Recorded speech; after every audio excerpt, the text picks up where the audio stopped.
All right, welcome back. Second half of the YouTube destroyed my stream and I'm angry. So I'm talking about all of the games I played video. We're going to start with Norco. That's where we left off. So we did 23 games in the last video. There's going to be 22 in this one and then I'm done. At least I can feel content that some of my feelings towards these games are actually out there available for people if they want to kind of see the justifications of the scores that I gave these games. It's actually available out there. So let's watch the Norco trailer.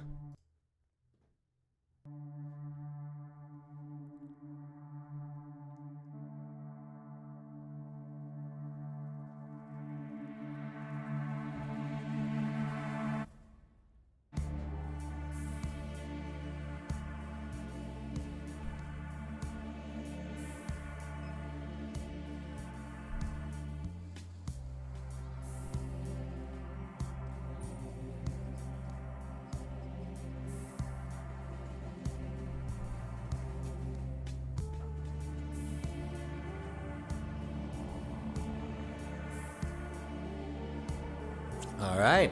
Well, it kind of doesn't really show off what you're doing in this game, but this type of game is very difficult to play in a marathon event such as I was doing, because it's really slow. It's really thematic. There's a lot of text to read. There's a lot of interactions to be able to do. It really is. It's more like it's a point and click game, but there's a lot of human interaction as well. It's not just, it's more like it's a narratively driven point and click game. It's not just about the puzzles. You're learning a story. Basically, it's your mom has passed away and you've gone back to your hometown of Norco, and your brother is there and you're trying to find him, and you have a robot as well because it's kind of a bit of a futuristic game as well. But the whole town where you live, it's kind of the same. It's still crappy and old. You go to the gas station and some guy from your past is there and he's being a dick, and you can kind of choose to fight him if you want, and that's kind of what I got pushed into doing. And then there's a bit of an interesting combat system as well that was a lot of fun. So there is some deeper interactions than just pointing and clicking, some little bit like some timing events and things like that, so some kind of mini games. But the atmosphere of the game was really nice. It was very dark. It was very heavy. The entire world was kind of a mess.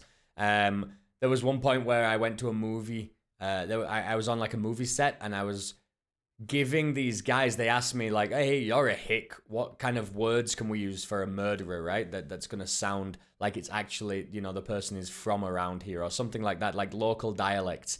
And you can kind of choose to lie, but then you have to do a little memory game, and if you fail, then obviously they're going to know you're lying and stuff like that. So there's like these little mini games and options that are made difficult by these decisions that you go on. But it seemed like it was really quite deep and complex, and there's a lot of different places you can go and people to interact with, a lot to do, and it only seemed like it was going to get bigger and bigger and bigger. It was a really interesting game, very well written. It was almost like reading poetry a lot of the time. It was just super deeply profoundly kind of sad at the same time as it was interesting, because going back to your hometown after all these years and your mom has passed away and nobody's really changed, and you're meeting old friends and it's a weird feeling. It's a weird feeling, especially if you don't live where you grew up and you do go back and visit. And I don't know, it's a connection that you have kind of to the game. I gave that one a 4. I really did enjoy it, but I just wish I could have more time with it, basically. I had to rush through it a little bit, and that was sad, but there was a lot of puzzles that we didn't get to solve. We saw this Mother Teresa doll, we took the face off, and it was obviously like a hard drive reader, and I didn't find a hard drive to put into it and things like that. But very beautiful game, very well-written game, something I'm very interested in continuing my adventure on when it actually releases later. And it says the planned release date, hell is a place with patience. So whenever it comes out, basically. Moving on, Nuke Zone. Video, please. Video, please. No videos, eh? Oh, there is a video right at the beginning. That's weird. Here we go.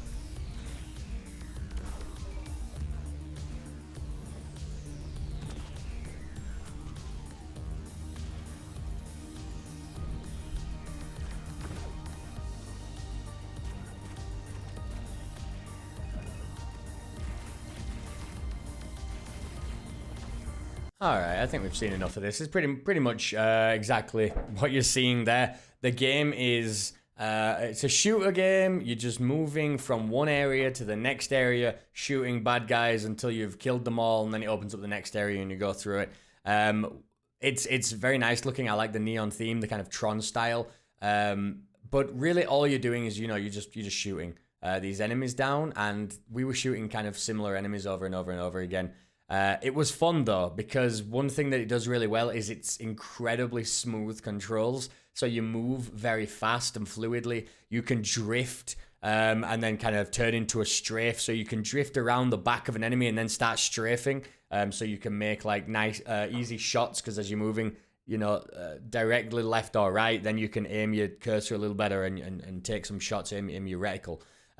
So it was actually really nice that the controls really made the game. The problem with it, I gave it a 3, and the problem with it is just we were kind of doing the same thing over and over again, but I had a really nice time controlling a game, and I love stuff like that. I love when the controls, it's just you and the game, and there's no blockers between you. I really like that, and that's what this game did very well. The only unsatisfying part of it, I would say, is we just kept fighting the same things over and over, moving from one place to the next. But I guess it's because it was the demo, and once again, we are being introduced to the beginning of the game, and we didn't really get to see where it could go. All I hope is that this game really takes it to 11, and starts going absolutely insane. You're going to have enemies with shields that you need to take down somehow. There's going to have these turrets. Maybe there's a lot of cover mechanics. Maybe it goes a little bit more vertical, so you can go over ramps and under bridges and stuff, and you're trying to make most of the terrain as well. I really want to see this game go a little bit crazier than what it was, but for what I played, it was nice. It felt very nice. The controls are down. Just need the actual levels to be more engaging. But I gave that a 3. It was nice to play. Very nice feeling game. Organs, please. In 30 days, and most citizens will surely perish unless we get to Planet 42 on time. As overseer of the salvation effort, you'll need to choose ideal citizens to continue our proud legacy in space. Train new hires and keep your staff in line. Spy on them, feed them happy drugs, or give motivational speeches. Just ensure the plant stays operational. Decide who to recycle into delicious canned food and incinerate the ones beyond redemption. After all, the gates to paradise aren't for everyone. And don't you forget about the terrorists, organized crime, and religious zealots. But don't worry, at Vert 5, we just know you'll do your best. And if you fail, we'll recycle you. Good luck, Overseer. All right, I actually didn't really enjoy this one. I'll tell you why. It was a cool idea at first. The concept, basically the papers, please, organs, please. Papers, please side of this, where you're checking people's documents and stuff. And then there was another side where you kind of Fallout Shelter, where you're building these little rooms for people to go through. And as you saw, like the bodies coming through and going into the things. You didn't really do that much in the demo. Excuse me. You didn't really do that much in the demo anyway of on the building side of stuff. You were kind of just attach a person to work there, accept 2 missions or whatever. What does the mission need? Well, the mission needs blood and it needs meat. All right, well, then we go back to the organs, please, like the papers, please side of things. We look at somebody, if they have a high intelligence, we want to keep them because we want them to be on the ship to, the ship that's going to save mankind, the Ark, right? And if they're stupid, we want to recycle them. All right, well, then you check, do they have a blood disease or something wrong with the meat of their body? If they do, you want to burn them because, we don't want to recycle them. It'll ruin the entire batch if they're poisoned or whatever. And then if they're good, then you just recycle them and, then you start to fill up those missions. And that was it. It was very tedious. It wasn't... Papers, Please has this whole morality thing behind it, and you can choose if you want to let people go through. You can choose to deny people that should get through because you don't like their attitude and things like that. You're worried that they might cause trouble. And then those decisions affect you and your family personally. And Papers, Please does this whole really, really dark hits you really hard, all of these decisions you make because you're trying to be good. But the game doesn't want you to do that. It wants you to do what it tells you to do. And this game was just kind of, it was like take papers, please, and remove all of that moral stuff. Just have the very simple decision to, do you burn this person, or do you recycle them, or do you keep them? And you're basically just looking at a document. Yeah, they look good to keep. Click a button. Yeah, we don't want to keep them. It was just following. A path, right? Like you just answer this question, no, yes or no. Okay, well, this is yes or no. Answer the question, yes or no. You just kind of going through the motions and just pressing a button. At the end, it was very unengaging. I ended playing this one early. I did give it a 2 because I could see it getting better. But the part of the demo that I played, the very intro to the game, seemed very lax. I could see that there are upgrades. You can hire more staff. Maybe it's going to get more complex in the future with how you're trying to decide if this person should go into the arc or not. But for what I played, it wasn't that interesting, so I left it as a 2. Yeah, not super happy about that one. Organs, please. Hope it does get better anyway. All right, Outside Afterlife.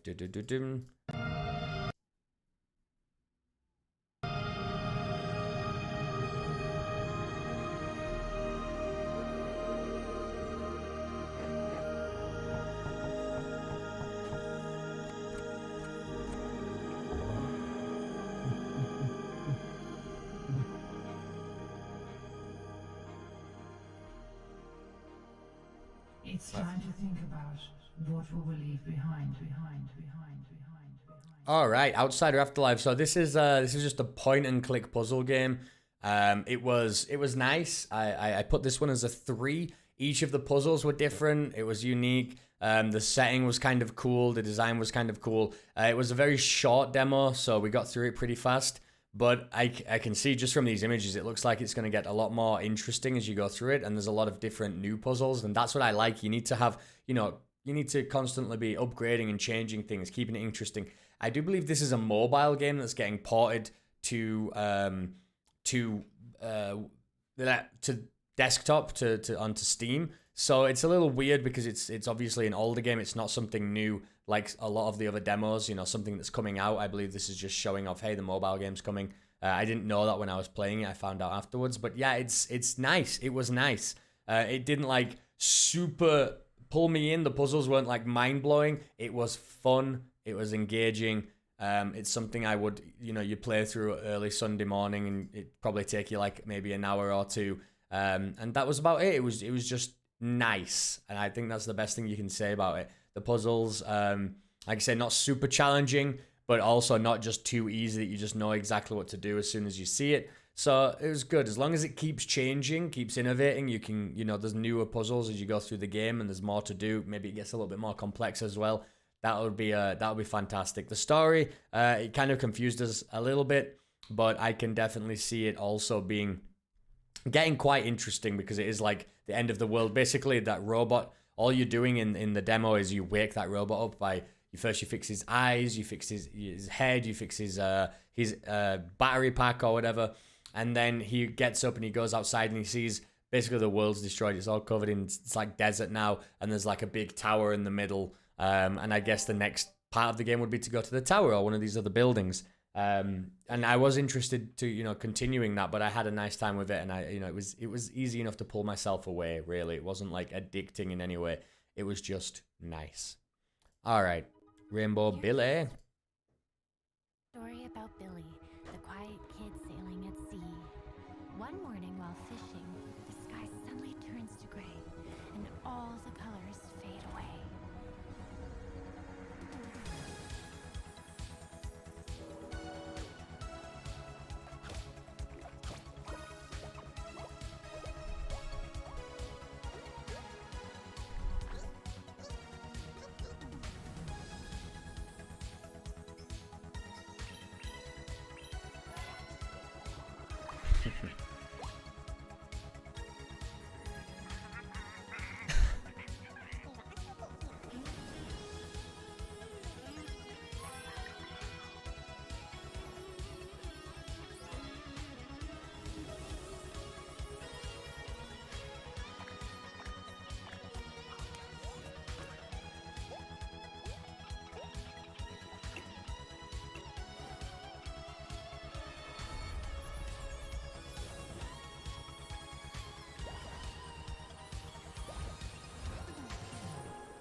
is a Leviathan.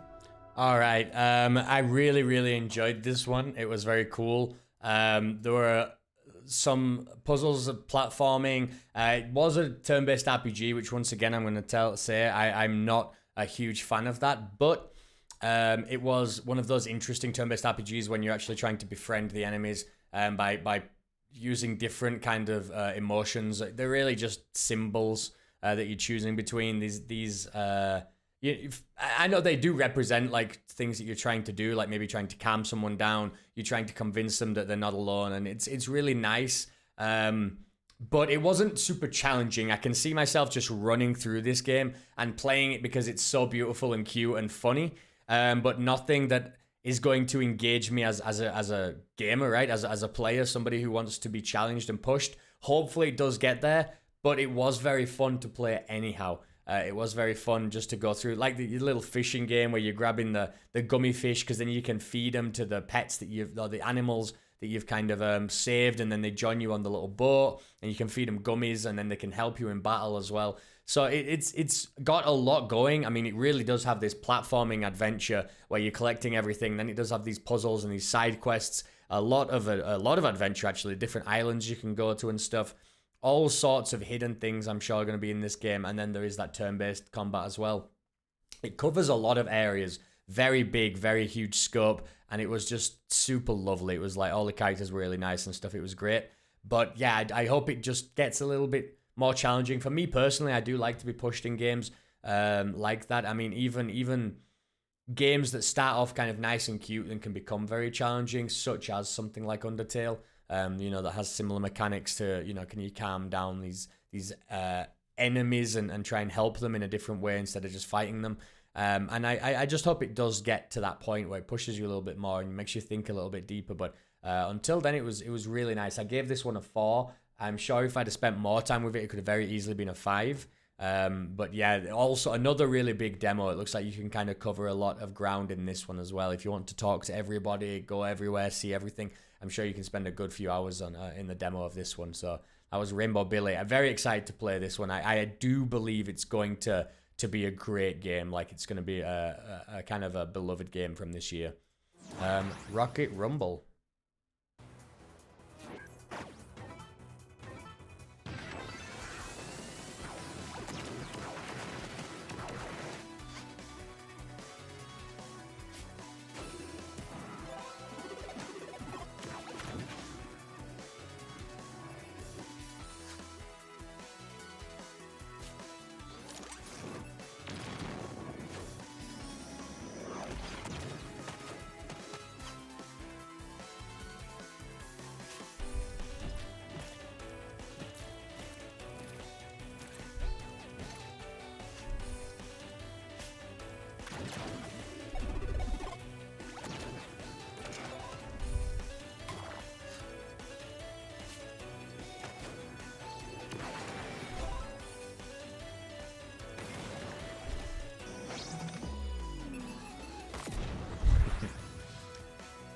All right, so this is a weird one because it really was a racing game that isn't about who finishes first. It's actually about gaining points throughout the race. So if you destroy your opponent, or your opponent gets knocked off of the track or whatever, gets blown up by a rock that's tumbling down, anything that happens to them, you even hit them with an item. Basically, they're gone until the next checkpoint that you hit, and because you've killed them and then you've hit a checkpoint that they haven't hit, you gain points for that checkpoint and they don't. So you get more points for crossing the checkpoint first, and then you get points for finishing the whole race first. And really, it's just who has more points by the end. It's a little bit weird, and you are kind of stuck together, so you can't just race off ahead. You're kind of stuck going the same speed, and it's more like a competitive... not racing game, a competitive like platformer. You're trying to dodge out of the way of things more than anything else. You're not trying to go fast.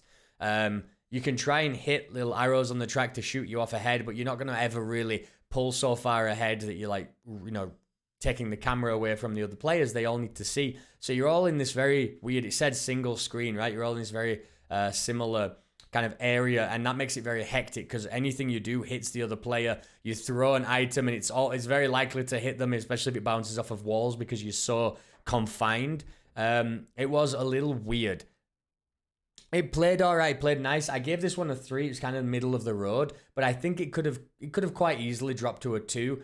We did have a good time with it. I can't imagine playing with more than 2 people. It must be hectic to the point of maybe being frustrating. We didn't do that though. We only played with 2 players, and at first we were very confused. We kind of started getting to grips with it, but then we had to move on and start playing another game. But it was fun. I don't know how fun it will be going forward, right? Like, I don't know if this is a game you can play for hours and hours, you know, like with a group of friends, you're all on the couch. I don't know how good that's going to feel, or if it's just going to get annoying very fast. It definitely could do. It could drop down. But yeah, it was a 3 for the time that we played with it. But I'm a little bit on the fence of, I'm wondering if this one is going to be that good in the long run, to be honest. Just personal preference. It felt a little bit strange to have this moving. You're just like dashing into each other, but the controls are a little bit weird. You're kind of on the same line. You can't like shoot off ahead unless you get a track. So you just keep hitting each other like this, trying not to get broken and trying not to kill yourself when you're hitting the other player. But I don't know. I don't know if there's too much strategy in it, or if it's, you know, if it's a lot of it just random hit them nonsense. Oh my God, what's going on with me? I don't know if it's much like too much strategy to it, or if it's just keep hitting the opponent until they finally make a mistake kind of thing. I'm not sure, but yeah, that was a 3 for now, but it could have dropped down to a 2. But it was fun, it was engaging. I just hope it can keep up that pace for longer plays and with more people involved. Rog Roll.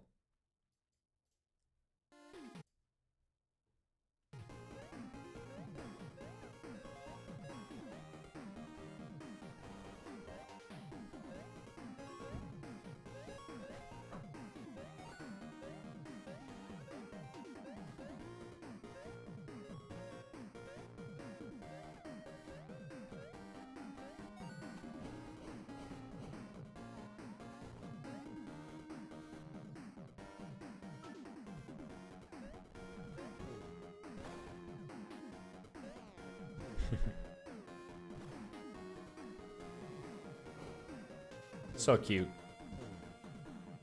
Ah, that's a good one. With the turn-based boss. Right, well, obviously 2D side scroller. This one was a little bit weird because I thought, okay, it's just a normal 2D side scroller. You can go from the left to the right. You get to the end of the level and you're done. But actually, there was a level where we go through a couple of doors. We found a key. We had to go back through a bunch of rooms to go somewhere else. Felt like a Mario, haunted house. It was very strange, and actually it was a Halloween theme as well. It was kind of a haunted house itself, so it was a little weird. I liked it. It was fun, but it wasn't something that I'm gonna be super excited about. It's not one of those ones that I'm just like, yeah, it's all these new mechanics. It's so unique and fun. It was just very old school, just jump around. Very old school, actually. Even the controls and the feeling of the game, the way that the platforming works and stuff, it was all just very classic. And I think it's a niche audience for that, but I think the people that like this are really going to like it. It was, for me, it was fine. I thought it was cool. It was very cute. Orange Kirby is what people were saying. I remember Kim saying that as well. Orange Kirby. So it was fun. It was fun. But you collect these like 3 crystals that you're going to have to find throughout the levels. So you can go do that, or you can try to get to the end fast. Then there's all sorts of different collectibles to find. But some of the higher areas are really hard to reach. You've got to do some pretty weird like roll jump stuff and perfect bouncing on objects to get across the higher areas. I think it's going to get quite hard by the end to execute some of those, especially because then once I had to bounce on several balloons to get to the top of this platform. And every time you pop a balloon, then you have to run away from that screen, come back so it reloads kind of thing. It doesn't just come back.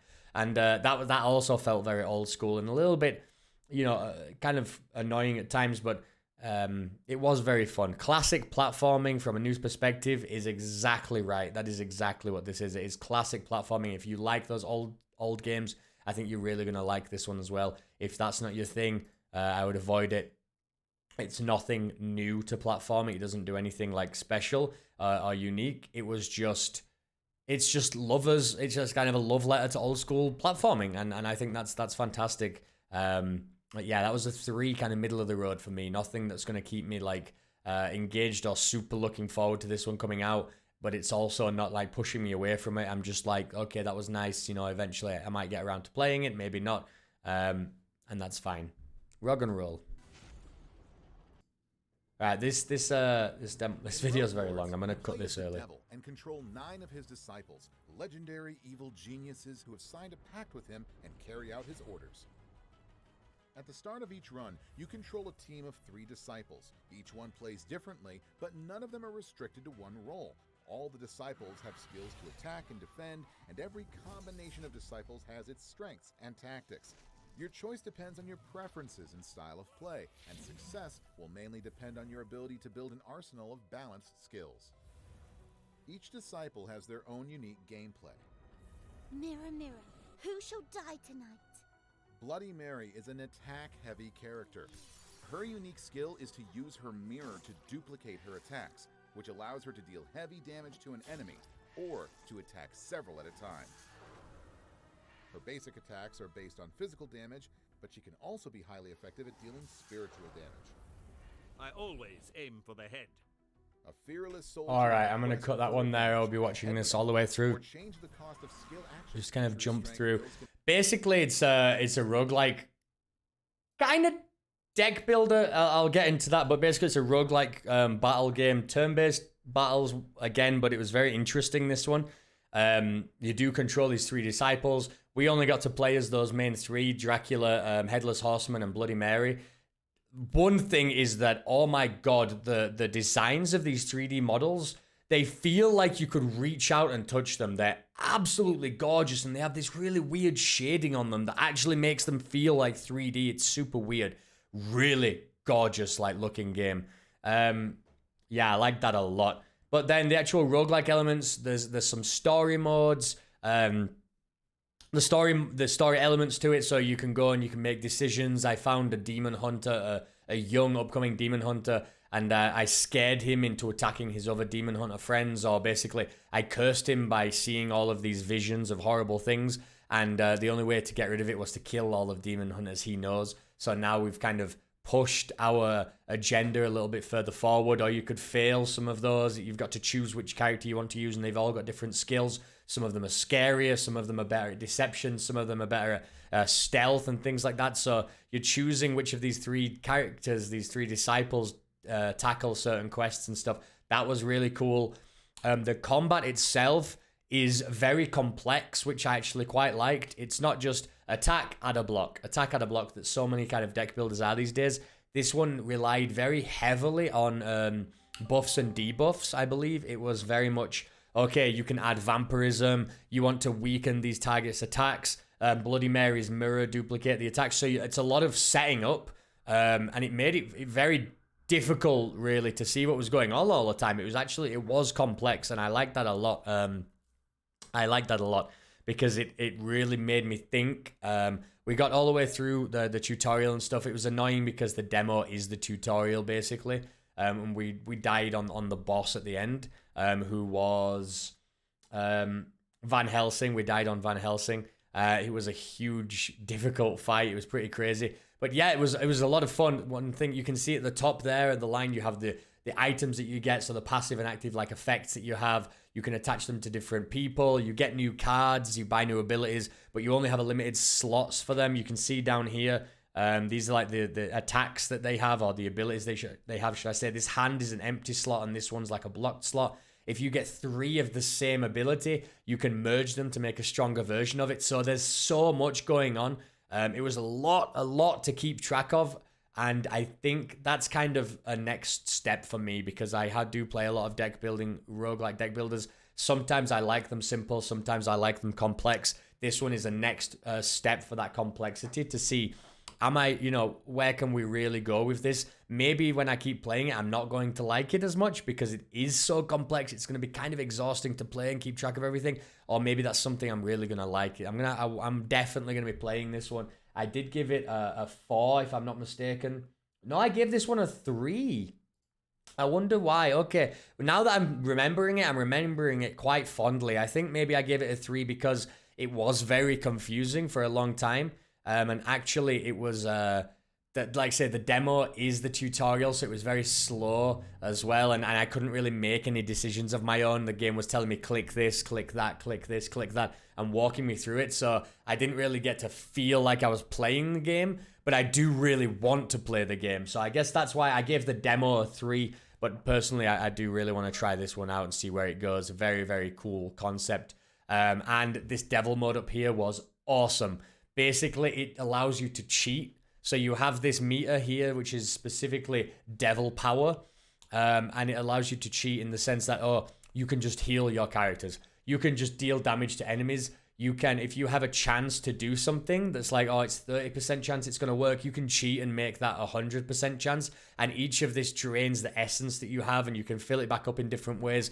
But it's obviously a limited resource. So you've got to make the most of it. But I really liked the idea of you're the devil, so you just cheat, and it doesn't devil mode. It calls it devil mode, and it doesn't say like, you're altering reality. It just says cheat, like you are a cheater, you're the devil. And I thought that was really cool and thematic. Like say, I probably gave it a 3 because the demo wasn't as engaging as I would have liked, but the game itself I'm very excited for. So that was Rogue Lords. Shillelagh, this was actually one we were requested to play on Twitter, I believe. I tweeted out as Dark Zeros, anybody would like to see any specific games, and then this person said, hey, you could play my game, and so we did. And one day we'll play their games video as well, hopefully. Hopefully Steam, Steam. Any day now. Really? Okay, the second video works fine. Great. Second video doesn't work fine. Brilliant. What are you doing now? Why are you buffering? Steam's video player has always been trash, and that isn't going to change anytime soon.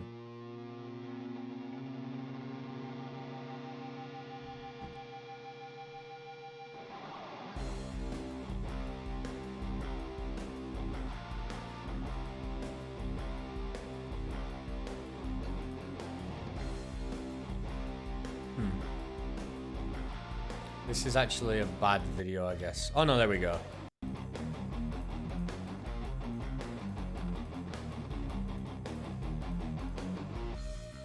You can already see this one's really weird. If you've played Devil Daggers, it'll be familiar to you, and somewhat familiar anyway. Familiar. Heyo. Alright, you've kind of seen enough of that. So, if you've played Devil Daggers, this will be familiar. It's kind of like an arena shooter. You're just in one location. You've got to last as long as you can. It's going to get harder and harder and harder. How does it get harder? Well, different enemies pop up. But every time an enemy spawns, they kind of destroy some of the ground randomly. So the ground becomes more obscure. How do I say it? There's less to stand on, basically. It kind of gets separated by them. There's big gaps that you need to now avoid, and because you're sometimes shooting and moving backwards, you can fall down into them. It's a little difficult to manage that. You really have to keep spinning around and looking around at all of the different holes that are there. Keep track of them in your head where you are. So that's really fun, much like Devil Daggers. But then you can shoot with the little Shillelagh staff that you have. But every time you kill an enemy, you get a seed. And if you're stood, wherever you're stood, when you grab that seed, a tree is planted. And then the tree grows, and you can see once it has this green bush, actually has the leaves, you can shoot the leaves, and you get like a glowing yellow cube. You can see a bunch of these cubes in this image here.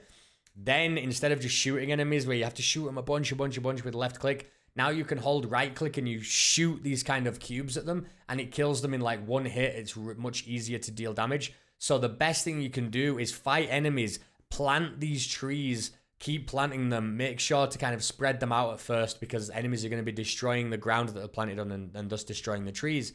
And try and keep as much of the trees alive, keep spinning around, pulling the energy from these trees so you can fight these enemies, other enemies faster as they get harder and harder and newer enemies arrive. So you're managing, where are all the enemies? I don't want to get hit. You get hit, you die, just like Devil Daggers. You're managing, where am I planting these seeds? You're managing, where is the ground that I can step on, right? Because it's getting there's less and less of it as you go ahead. And then you're also managing how many of the yellow cubes do I have? Do I need to turn around and pull some energy from these trees? Where am I planting? Where am I going? What's happening next? Where are the enemies spawning from? Is there something behind me? Lot going on. I gave it a 3 because it was very simple also. And, you know, it is just kind of this arena shooter. Wasn't as good as Devil Daggers in terms of music design or combat, of course. That game is just like almost perfection. It's beautiful. It's brilliant. This game felt like a love letter to Devil Daggers, and it was a lot of fun. But yeah, it was strange also. It was very strange, but it was just kind of in that area where this is one that you can kind of jump on, play just a couple of rounds of, and then move on. But personally, I'm just going to pick Devil Daggers usually over this if I wanted that kind of action. Although it does really spice it up a little bit, and I really like the weirdness of it as well, the weirdness surrounding it. The trees that you plant and stuff. It is a nice spin on things. But I put it kind of middle of the ground, middle of the road, because obviously it didn't push me away from it, but it didn't super engage me. I was like, I've played this before almost, it feels like. And the design is nice, but you know, it could be even more interesting. Devil Dagger's design is beautiful and dark and, you know, really creepy. This one's a little bit sillier, a little bit more like basic assets kind of thing from you know, some developers that are just kind of pulling things from a store almost, and that's fine. It's fine. It kind of has that, you know, thrown together kind of approach, and it just didn't do it for me, like pull me in super with the design, but the gameplay was solid, very solid, and a lot of fun. I don't know how long you can go in this game, because I'm wondering what happens when all of the ground gets destroyed. Becomes more and more infrequent, or you can't jump across because, you know, they destroy it all in a line, for example, so you're stuck on a little piece of area, and I'm worried about stuff like that and the balancing of it. I also felt like when I did die, I got hit from nowhere. It felt like sometimes I was like, I'm not sure what hit me, so it's just a little bit like that, a little bit weird, like in that sense as well. But I did enjoy my time with Shillelagh. Swarm the city. All right.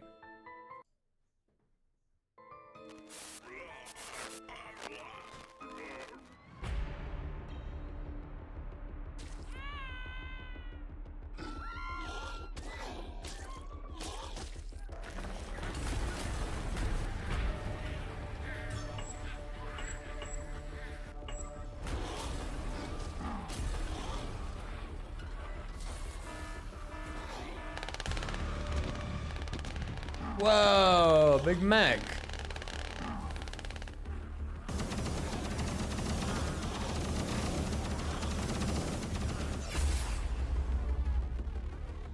All right, well, Swarm the City. This is a game where, you know, you take over, you have a bunch of zombies, and you've got to destroy each area, which is a level, each, like, so you're going to take over all the people, then you want to start destroying the buildings, or do it in certain orders. You want to destroy the police building, so they can't have, you know, backup. They can't call for backup. You have certain abilities and champions, so you can click these items at the bottom down here, and you can click on either a zombie or a person and transform them into a different beast, and then they're going to be on your side. So you have the basic normal zombies, but then you also have these kind of heavier, stronger zombies. One of them was a flame walker, and it would shoot fire at everything. It would help you destroy wooden barricades. These big guys can chuck vehicles, do some massive damage in an area, all sorts of cool stuff. The problem was it was very, very simple. You were just kind of clicking on a group of zombies and moving them somewhere else and then watching them do their thing. The only real engagement you had is timing when and where to use these abilities and what to upgrade, because you can upgrade throughout each level as well. And then there's also permanent upgrades as you go through the game. That was the only real decision you're making. The big decision is, when do I use these to be most effective, right? So I gave this one a 3, also kind of middle of the road, because it didn't super engage me deeply, and that's why I meant, like, I'm not fully in control. I'm kind of just sending zombies over there, seeing they're gonna run around, do what they can. If they see a person, they'll chase them and fight them.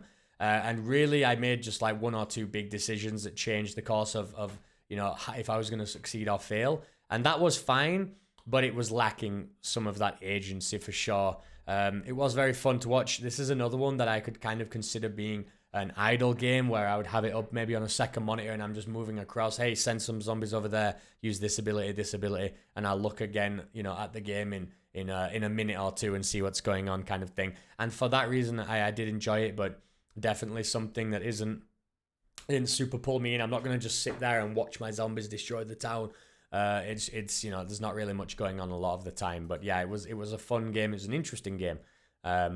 And I hope it gets harder. I saw there in the video the mech. I saw the rocket launcher people, so you know now you're going to have to start targeting different people, or maybe ignore the mech, attack the perimeter of a town first so you can gather a bunch of zombies and then all run in at the mech with some champions at the back. So the mech's wiping out these, you know, weaker forces whilst the big guys are chucking stuff.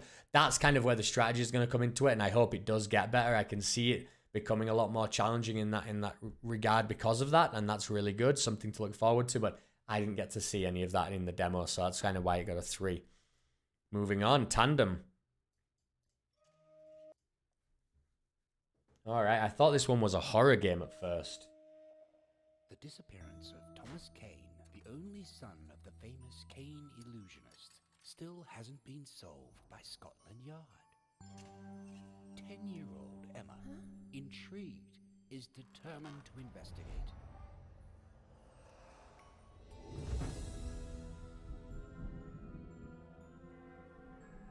As Emma walks the streets of London towards the mansion, a carriage passes her at full speed. And a teddy bear falls out of the window, unexpectedly. Fenton, the teddy bear, jumps onto his feet and sets off in pursuit of the vehicle. Without thinking twice, Emma joins the race, launching after him. That dress is hilarious. How ridiculous. After crossing the manor's entrance gate and gardens, they finally reach the heavy entrance door. Whoa. She will need all her courage and the help of Fenton to reach the heart of the menacing manor.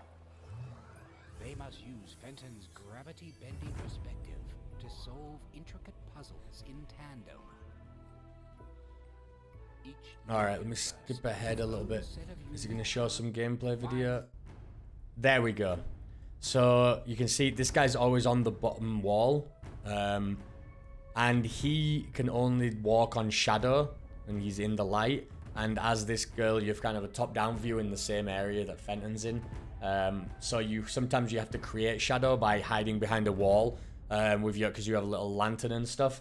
I thought this was going to be a horror game at first, and then when I started to see the story come together, and then that story is nothing. It's nonsense. It's just ignore it completely. Basically, what this game is a series of puzzle areas. You control the girl and Fenton. You can jump between them. Like I say, sometimes you're pushing and pulling objects as her. You're walking around corners to try and kind of get the angle of this shadow that she creates, right? So Fenton can run across. It was honestly awesome. It was really good. I gave this one a 4. I really enjoyed it. It completely took me by surprise. I didn't know what I was in for. I thought it was going to be some kind of weird horror game. You kind of look like Alice, and I thought it was that kind of vibe. I didn't know what it was going to be about. And then the puzzles were really fun. They were very well thought out. A lot of really interesting stuff. And then you can see from this, it's going to just get crazier and crazier and crazier and more complex. And I love that. This is a big one for me. I think I'm really going to enjoy it. The puzzles that I did were fine. They were fun. They started to get a little bit more challenging. And then there were some enemies that we had to run past, these big mechanical... Oh, were they mechanical? Maybe they were just normal, like, giant spiders. But essentially, I am looking forward to this one. I have big hopes for it. It could very easily turn into just doing the same puzzles over and over again. You know how a lot of puzzle games do that. I'm hoping that it kind of goes a little bit crazy. I really want to see what you can do with these like boss fights or these weird, creepy enemies. It does look like it's going to become a little bit more horror, which is great. It very much lacked that as I was expecting it, and that's really not what it was about. But I had a really good time with this one. It took me by complete surprise. That was a 4. Crackpet Show. Crackpet Show.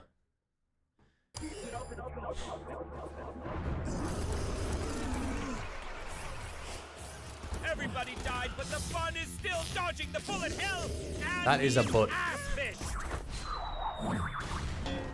just died. How do you feel about it? This is the Crackpet Show. The champions are on their way to the arena. A quick recap for our fans. The rules are super simple. To avoid killing us all, the animals can shoot only while standing still.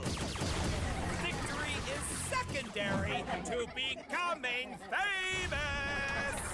Gain likes to enter next episode. Likes are your currency. So you can use them to buy upgrades and stuff throughout the run. Their popularity. Shoot, loot, and fight your dude. You are watching this live thanks to our great sponsors who provide many tools of destruction. In our show, we never jump the shark. All right, that's enough. You can see somebody playing it up here.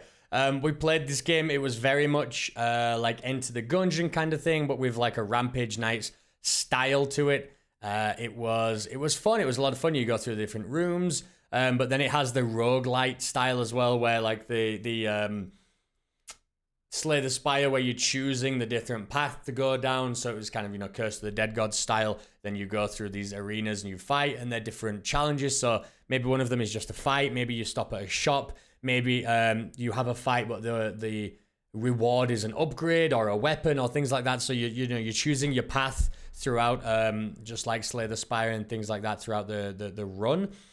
We actually I beat this demo without issue, really. So I did there were 3 bosses to go through. So I did 1 run, beat the boss, a 2nd run, beat the boss, a 3rd run, which you have to go through a mini boss and then the boss, and I did all of that as well without dying once. So it's very much well, it was not very challenging. Sometimes we got low on life, but I pulled it through, and I managed to do this one pretty easily. It has a very crude sense of humor, which was, you know, it was fun actually. It was nice. Very silly weaponry and things like that. The perks were fun. They were all right. We kind of kept seeing the same ones over and over again. That's because, you know, we were also in the demo, so there's to be expected. Bosses were fun. It was good. It was nice. I gave this one also a 3, kind of in the middle of the road. I kind of feel like, would I ever play this over Gungeon? Would I ever, you know what I mean? There's a lot of other games like this. The twin stick shooter thing is been huge this year. Rogue-lites have been huge this year. I don't know, like, why would I ever choose this over Gungeon, which is so perfected and it has hundreds of guns and all of these secrets and challenges and crazy things going on. I guess just for a change of pace, it's kind of silly, cartoony, nice, but you know, there are better games out there than this, but it definitely didn't push me away. It's something that maybe I will, you know, pick up and just run through on a stream one weekend. It doesn't seem super challenging though, really, in the long run. But it was fun. It was fun. That's a Crackpet Show. If you like the style of it and you want a way to get into these bullet hell arena shooters like this, these top-down things, this would be a nice entry for it. It's very simple, very clear. If you if you like those games and maybe find them a little bit too difficult though, like Gungeon is very hard, maybe this is the one for you. It's really nice and accessible. So that's the Crackpet Show. The Great Hide and Seek Expawdition. Well, there's no video for this one. Probably because if there was a video, nobody would have downloaded it. We gave this one a 1. I played it with Kim. You are a bunny, or I guess you can also be a badger. And that you just run around and find animals. So it's hide and seek in the sense, this is if it's 3 players. When you move away from each other, the screen splits kind of thing. And then when you move back together, it comes together again. That's totally fine. It was good. It worked well. This entire game is just about running around a big open area and collecting bunnies or creatures that are hidden in grass, right? It was very boring. There was nothing else going on in this game. There were no abilities or things or ways to help you find them. If you couldn't find the last one, well, you better scour this entire area because it's out there somewhere.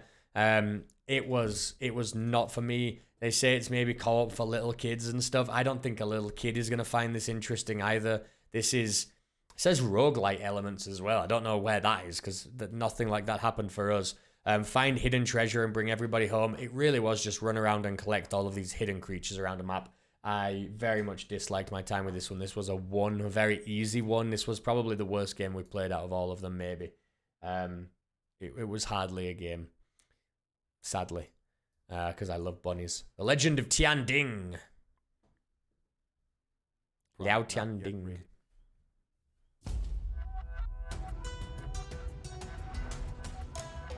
So it does have a history of is it Japanese-Taiwanese War.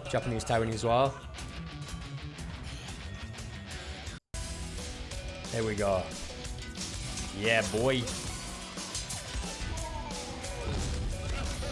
Oh, the boss.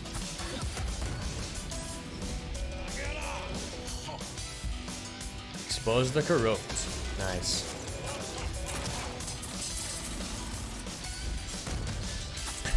A rocket launcher. Whoa.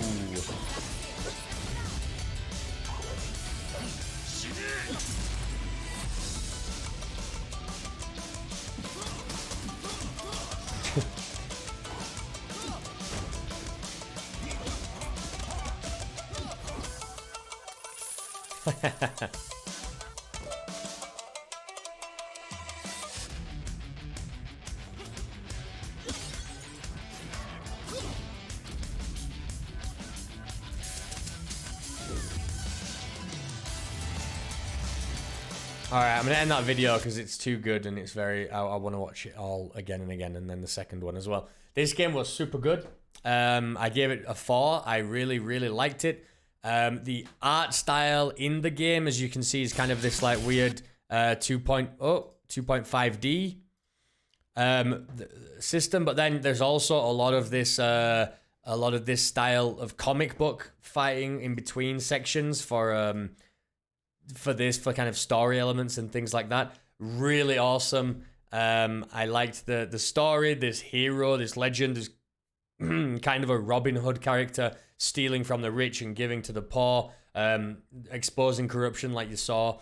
Very, very cool. It looks like it's going to be a big game. There's a lot of places to discover. I kind of had to run past all of that and go into the dungeon, which was this underground sewer.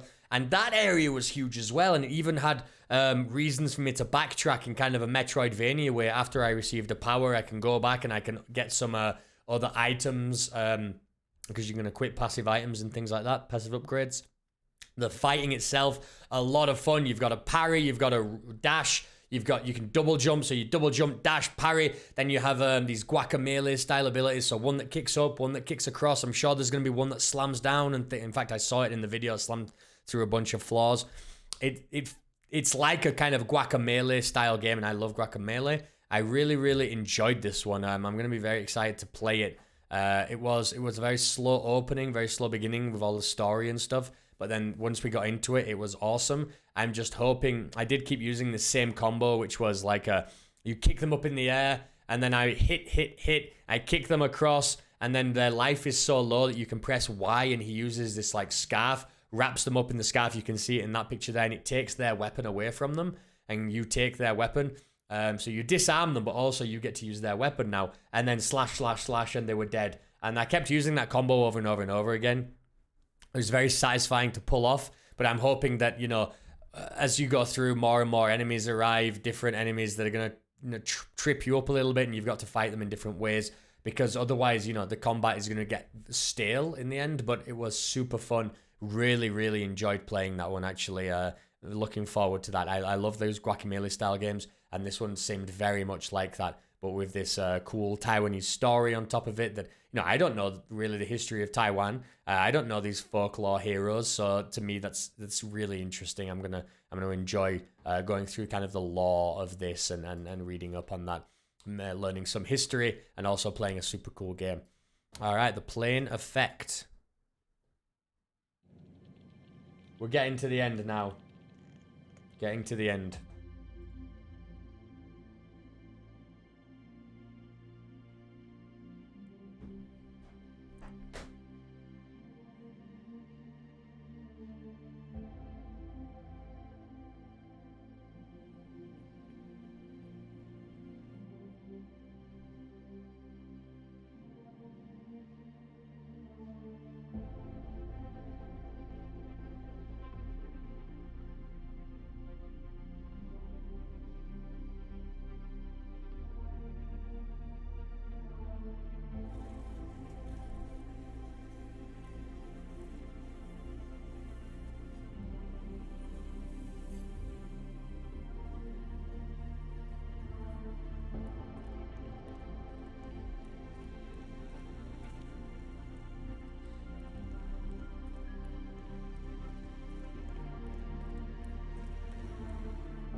All right, I'm gonna stop this video because it's getting a little bit like it's like really deep, but it's not. The game was fine. I also put this one as a 3. I liked some of the puzzles. Some of them were a bit silly. You electrocuted yourself if you landed on train tracks. Stupid myth. Train tracks do not just instantly electrocute you if you touch them, especially when you're just like wearing shoes on top of them anyway. So it was a little bit weird. The puzzles were nice. The heavy, overwhelming kind of theme of the game was kind of cool.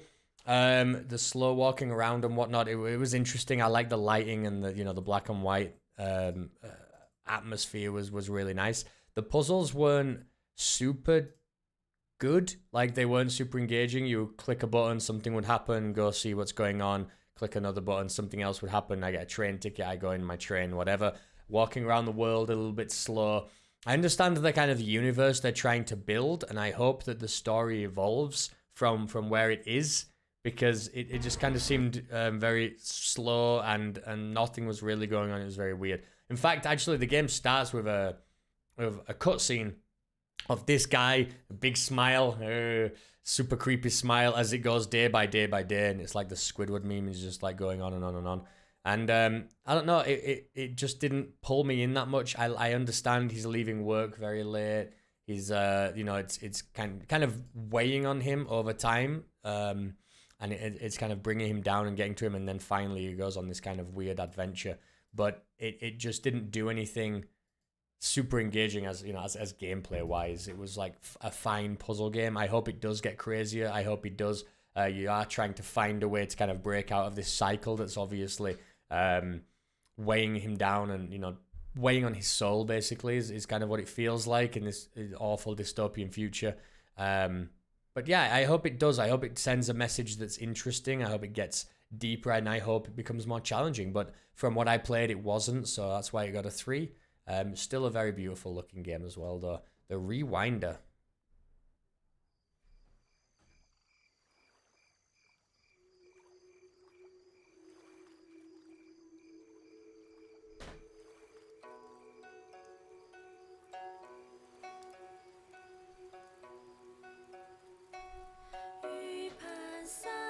Oh my god.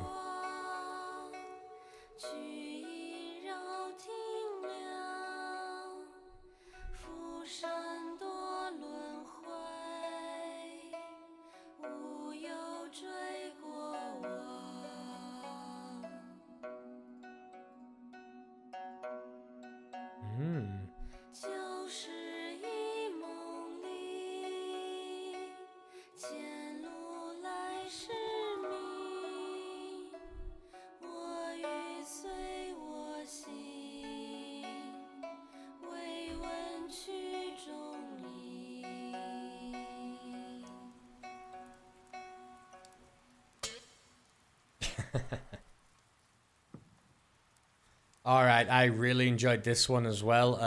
It was a weird, that pixel style, it's gorgeous. It's totally beautiful. It had a very weird story. You're a rewinder, which means you can help people pass over through to the other side once they die. Sometimes there's an issue with them. They say demons are stopping them, so you need to kind of cleanse these demons away. You need to solve a lot of puzzles. Some of the puzzles were really quite difficult. And I liked that a lot, actually. Although I like it less when I'm streaming the game because it makes me look like an idiot as I'm trying to solve these math problems with weights and stuff.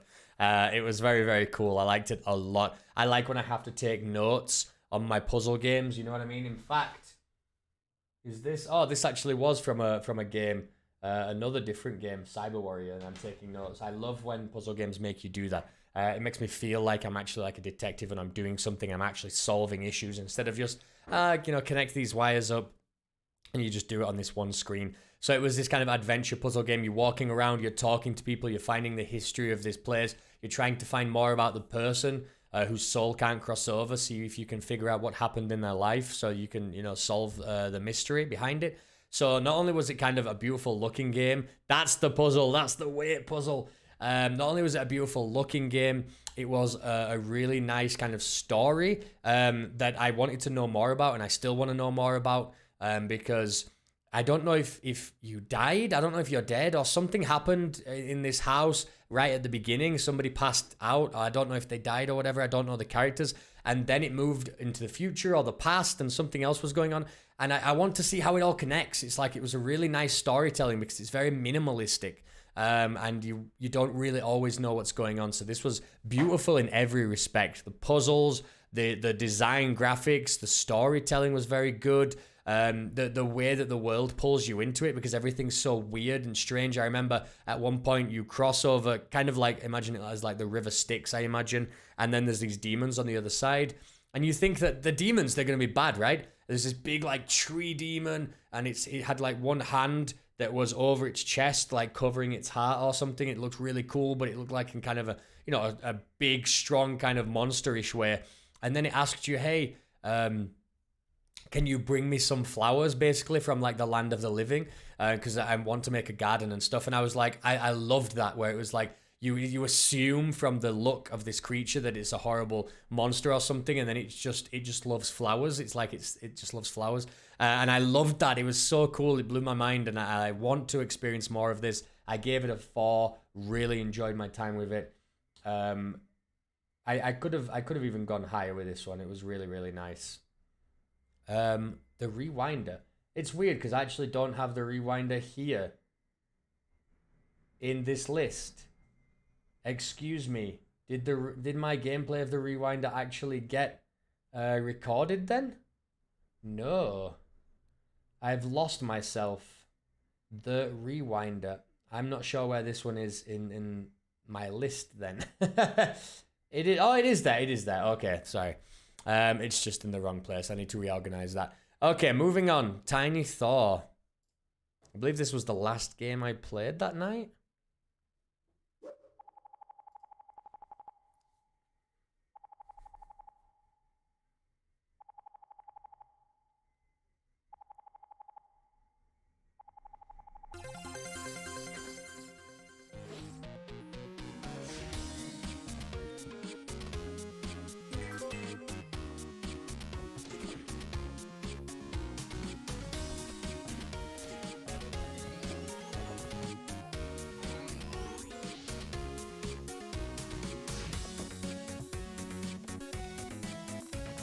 Wow. Okay, that one looks complex.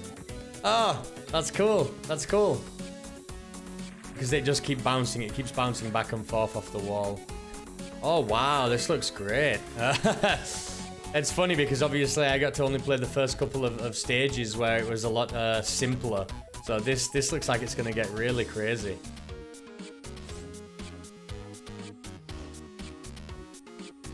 All right. Well, you've seen the gameplay. That's pretty much it. You can jump around. I think you have a jump and a dash. You don't have a double jump or something like that. But you can throw your hammer to hit enemies, but you can also bounce it off of walls, and it follows the angle of the path. It just keeps going forever, and then eventually it'll hit something flat and it'll come all the way back, kind of thing. Or you can call it back to you whenever you want, and it'll just come straight back. A lot of really cool puzzles that I saw in that trailer that I didn't really get to experience in the game, because obviously you're playing the first few missions and it's just kind of teaching you the game. Each level has a bunch of crystals to find, so you have a lot of these blue crystals and then like 3 red ones, which are always more hidden. And I like that a lot. I always like trying to find everything in a level, especially ones like this where some of them can be quite tricky to discover, or you've got to make really nice jumps. You can kind of see a platform right at the top of the screen. You've got to figure out, how can I get up there, and things like that. Very old school like platform, very retro. It's actually, yeah, 16-bit retro, obviously. I mean, you can tell by the design, but it does have this great mechanic of the bouncing hammer. There was enemies that when I threw the hammer at them, there were snails and they'd go inside the shell, so I couldn't hit them. I had to turn around, throw the hammer at the wall, and then jump over it at the last second so that they didn't see it coming and smash them. That was very cool. It can be quite difficult. Enemies do move in weird ways. There were the same snails would block me from being able to jump up, so I'd just keep getting hit and take damage and die. That happened a couple of times on a certain area, but it was good. I really enjoyed it. I gave it a 3 out of 5.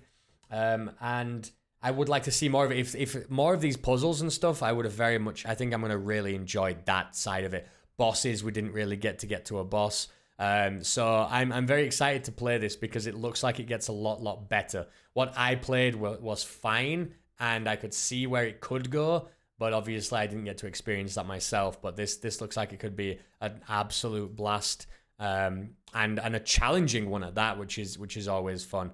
But yeah, that's Tiny Thor, kind of middle of the road, the demo, and it looks like it's going to get a lot better as you go through the game. So I'm excited for that as well. Unsighted.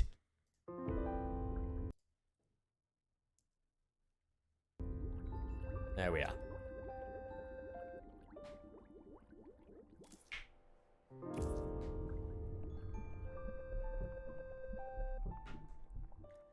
Alma. Alma means soul in Spanish. A nice name.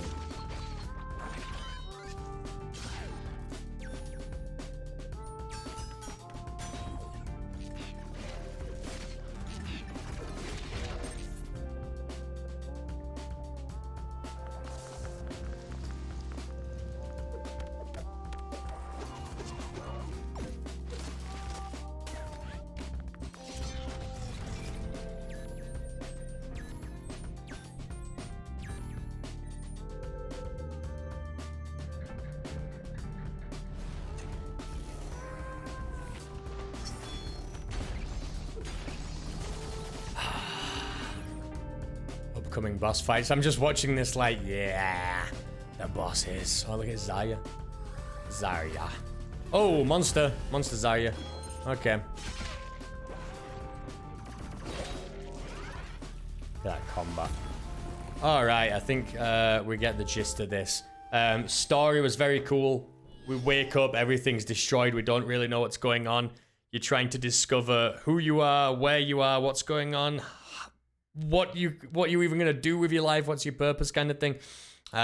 You really have no idea. So you meet somebody else, and they're gonna help you through it. I think you meet this little fairy, this little bot actually, which is quite funny. It was I can't remember what it was called, just a fairy bot, I think actually. So that was kind of silly and fun. But then also the game, it's this 2D. But like flat down 2D, so it's kind of a 3D game. You go up, down, left, right, but it's on the 2D perspective. You're just looking at it flat on like this, which kind of can mess you up sometimes because it looks like certain things aren't walls that you can jump up, and some things are walls that are not walls, and you don't know if they are or not. It's very confusing sometimes. The design, I didn't like that. But everything else was great. Combat was great. You have a pistol and a sword. Looks like you're gonna get new items, new abilities. You have a dash, and you dash and your jumps as well. But I gave this one a 5. Super enjoyed the combat, and then I fought this boss in the game as well. Really fun, really fun. It's creating enemies. You try and shoot them with your pistol, and you've got to try and time the reload on the reload bar. So it's like an active reload timer, but you're also trying to avoid this enemy spinning attacks and stuff whilst you're doing that. You have, like, say you have your sword, you can parry attacks, block and parry. That also felt awesome. So this game has a lot going for it also. The story is very nice. The design is very nice. Combat, very nice. Upgrade systems, there's puzzles in it. It really has everything. The only thing I was annoyed about is sometimes you can't quite tell because of the completely side-on view, the 2D side-on view. You sometimes can't tell what is and isn't elevated as a platform, which is a little bit annoying for sure, frustrating, but I'm sure you get used to it the more you play it. But apart from that, everything else was just phenomenal. Really, really excited to play this one. A 5 out of 5. I only gave 8 5 out of 5s throughout the entire 100 games, so it's a very highly regarded. Very, very excited to play this one. Warhammer. All right, 4 left. Entombed within the cold robotic shell of a dreadnought is not just one of the Emperor's finest who has paid the ultimate price, but also a deadly psyker, able to channel the dark and unearthly fury at the Immaterium. The Librarian Dreadnought is not only able to use the psychic abilities they commanded in life, but also deadly force weapons.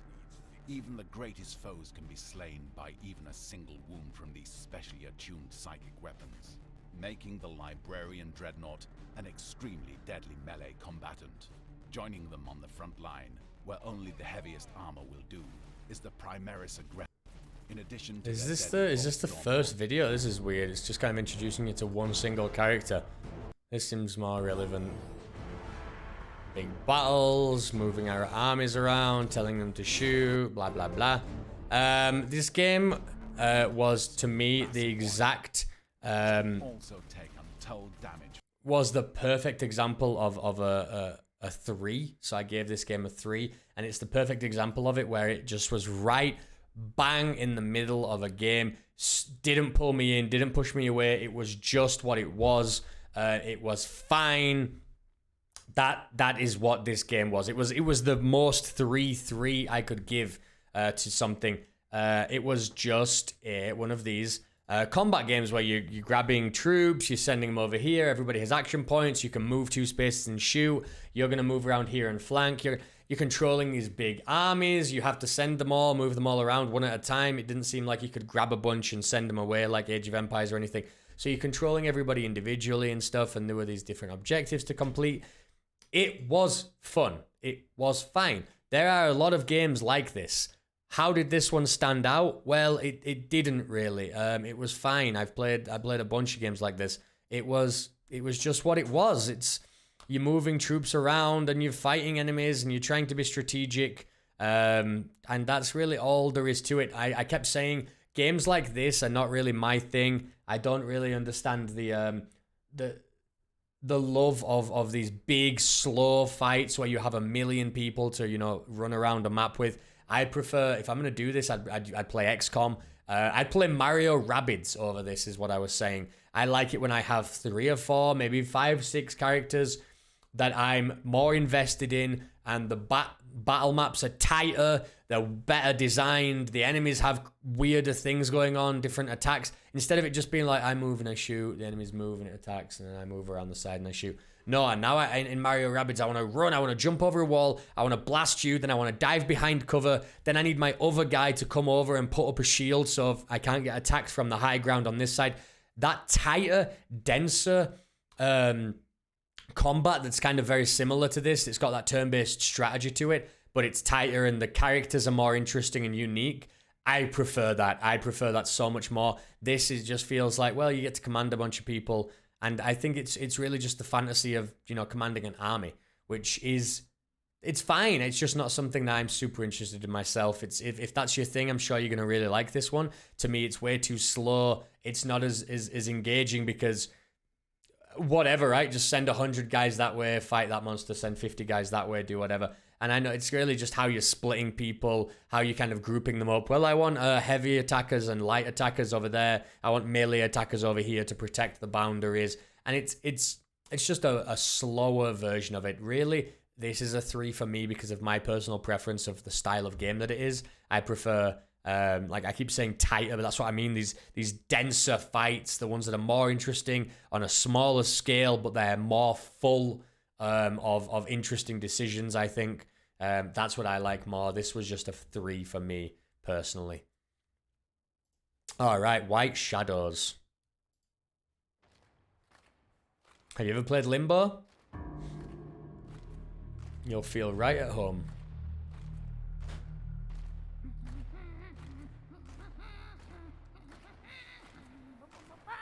Oh, Limbo with bird heads. Yeah, I forgot about that.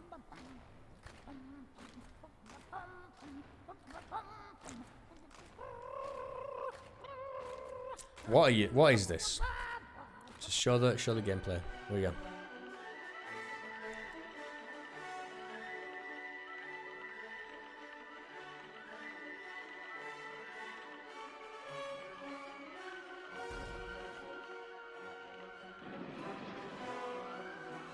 Really isn't showing anything, is it? It's just showing... oh, there we go. Something's happening. Holding onto a cage. Really not showing anything. It's just showing kind of the world more than whatever. But this is kind of what you're doing. You're just running along, existing in this world. Are you going to show any puzzles? Or... no, you're not. Okay, well, there are some puzzles in this game. It is mostly just a platformer. It's basically like Limbo. If you played Limbo, this is another one of those games. I gave it a 2. It was fine. It didn't do anything new or interesting in any way, but it played well and it was very nice looking. You know, the bright lights, the black and white theme. It was good. There were a lot of pigs at the end. It's kind of like this Animal Farm thing going on. There were pigs and birds and just kind of creepy stuff happening. It was cool, right? It was whatever. It just didn't do anything interesting at all that made me want to play it anymore. I was just like, yeah, I know this story. The world is horrible, and it's run by a few that are in power, and you're trying to escape the system, and they keep capturing you, and it's bad. You're gonna see people get crushed. You're gonna see the lower classes, you know, be kind of used up and discarded. I've seen that in games. I've seen it in 2D side scrollers. I've seen it in black and white 2D side scrollers. This game is just nothing new at all. It didn't really interest me. I'll probably not continue to play it. It's fine. If you haven't played Limbo or something, and this is your entry into that, maybe this would be a good idea. But I've played this. I feel like I've played this game before, and that's kind of what pushed me away from it. It was fine. Not a 1 because it wasn't like a bad experience. It was just like, meh, whatever. This is same old to me. So, in fact, I'm more interested in this bike game up here, whatever's going on. But yeah, that was White Shadows. Wolfstride. Hey, yo.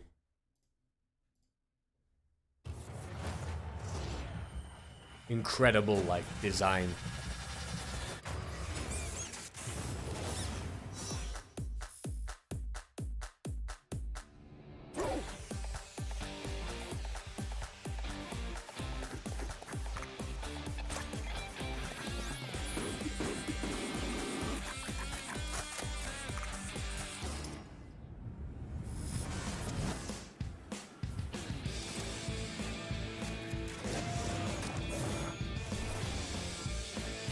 And then you're actually fighting in the mech.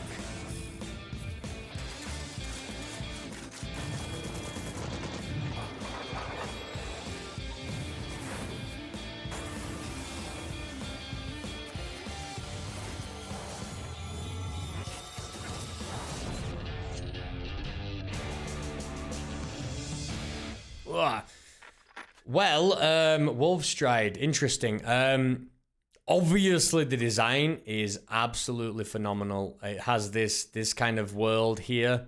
This is like the overworld. You play as just some lackey that has to fix up the mech and get the upgrades and stuff for it. But then in combat, you actually play as the guy that you see. I don't know if you caught it, but he was running on a treadmill with all the other characters where he's obviously he's training every day because he's actually the mech rider. You're trying to make money from these battles, and then you use the money to upgrade the mech, but also do whatever you need to do in like the real world, the overworld. So it is kind of these two different systems that you're playing. It's kind of like these quests in an RPG kind of style, and then you also have this combat style, which is, it's turn-based combat with cooldowns on your things, but you have a lot of stuff going on. So you can see right here, there's different places that you can be standing. And some of them have +5. The middle one has like +10. That's where you have a bonus. That knockback punch is going to push you back two places. All of the different enemies are going to have different abilities. They're different strategies to beat them. Do they have a really big armor over their chest, which is what you need to destroy to win, because that's where the person is inside? Is it better to take down their arms first or their head? What weapon do they have that's really bad for you, and you can focus on taking that down before anything else? The only thing that I didn't like is I thought the combat was going to be kind of fast-paced as well. I do this, you do that, I do this. It was very slow, actually. It was very, very slow. You barely do any damage per attack. The enemies don't do much damage. It took a long time to get through a fight. I did 2 fights, and we spent 45 minutes in this game. It was honestly bizarre. It was really crazy, and you can keep healing up. They keep healing up. You're pushing back and forth. I really like the strategy to it. I wish it was a little bit faster personally, but it was beautiful to watch, and it was very, very, very cool. And then in between, you're obviously upgrading your robots. I upgraded mine in between, and I actually ended up making my robot way worse, my mech way worse, because what I'd done is I'd upgraded the armor, and I didn't realize I'd actually reduced the amount of bullets that you can have like loaded in the chamber at once, and 2 of my best attacks required 2 and then 3 bullets at a time to use. So those attacks were just gone for that fight, and I was like, oh damn. So I really messed myself up. I love stuff like that. You know, you really have to think about what it's going to affect and how you're going to upgrade in the best way. I gave it a 4, but I'm very excited to see where this one goes. Like I say, it's just a little bit slow in combat. You're probably not going to be wanting to play this like in one sitting and be super. You're going to like go do the overworld mission stuff, do a fight, and then you'll be happy to come back another day and play some more. That's kind of how I see myself going with this anyway. Really, really, I mean, just gorgeous. I just absolutely love it. Character's a lot of fun. This dog character, and it's funny because you play as Shade, and obviously the guy, the mech rider. But this Shade is just like a nobody. You're just like whoever, but you're like working on the mech, whilst this guy here is actually the mech driver. So it's kind of funny that you play these two different characters, and you have all of these other friends helping you out. So you can imagine there's going to be all sorts of crazy missions and that you get into and all sorts of trouble that you need to sort out. But yeah, playing as the two different characters is funny because you're like, oh, I'm this guy. I'm going to be, you know, working on my mech and riding it and stuff. But it's like, no, you're just the guy who fixes the mech. And then the other guy, you know, is the rider. I like that a lot. Giant mech battles also. So, you know, you can't really go wrong with that. Last game. My date of birth. Steam, I've told you my date of birth 100 million goddamn times. Can you not save it? Can you not save it anywhere? I know right now I'm in incognito mode, but it still asks me, even when I'm logged into Steam. Let's look at East. Last game. If you've played an East game, well, this is an East game. There's really not much else to say about it. You'll see in a second. Okay, no, we don't want to listen to stupid RPG storylines like, oh, the crystal has been taken and we need to fight the evil demon. Chaos. We need to fight chaos. This is what East is about, the combat.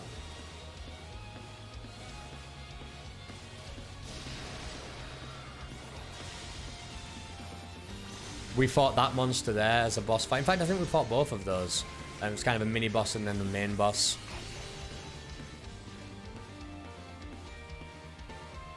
Alright, that's probably about it. Yeah, it was good. It was fine. I gave this one a 3, also middle of the road. Obviously, it's going to have the stupid JRPG storyline that I just...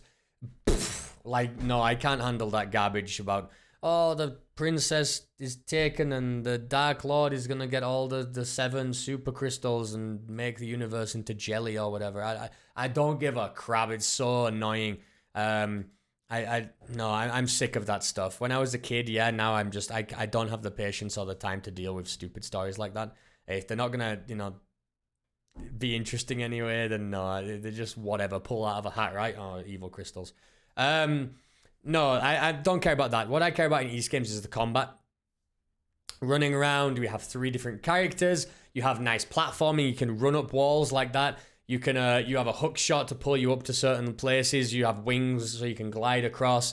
You can jump up in the air. You're slashing enemies. You have a bunch of abilities. You level up. Obviously, it's an RPG in that sense as well, action RPG. Then you change out the abilities for whatever enemy you're fighting. Like say you're switching between characters that all have different stats and abilities, and then they're all good at different things as well. So maybe one of them's big and slow, does a lot of damage. One of them's fast, you can dodge. You have an ability that maybe it's going to keep you in the air for longer, so you can be attacking whilst the floor is on fire or whatever. It seemed fine. It was good. What I was complaining about in this game is, this game, why does it still look like a DS game? Why am I still... It's East 9, it's number 9, it's 2021, this is on PC. I understand it's probably going to be on Switch as well, but... why does it still look like I'm playing a DS game? I don't know. Is it only me? And why are all the locations so empty? Like every time we'd go into a room in this cave, it was just a freaking cave room, and there's a rock on the floor and maybe a chest and then some enemies. So boring, right? Like make it look nicer, make it pull. I don't know. East games, I know they're about combat, but you've got the time and the money. You can make these games better nowadays. This is not good enough anymore, I'm afraid. This game is very middle of the road in the sense that it just does what it needs to do. It's fun to play. It's kind of fine. Not going to really interest me. It's not going to like push me away from it because it's not like actively, bad in any way. It just is whatever it is. But the most thing is that I'm disappointed about is that, come on, man, this is the 9th entry. it should be better by now. Why does it still look like the first one? You know what I mean? Like, no, improve the world, improve the design, fill it with interesting things. I want to learn about these universes, right? Not through 100 hours of goddamn dialogue about your boring universe and the characters in it. I don't care. Build your world with design in the world, right? Like, what is the problem with JRPGs and doing that? They just still haven't really evolved very much from what they were, 20 years ago. And that's an issue for me, because I've completely pulled myself away from them.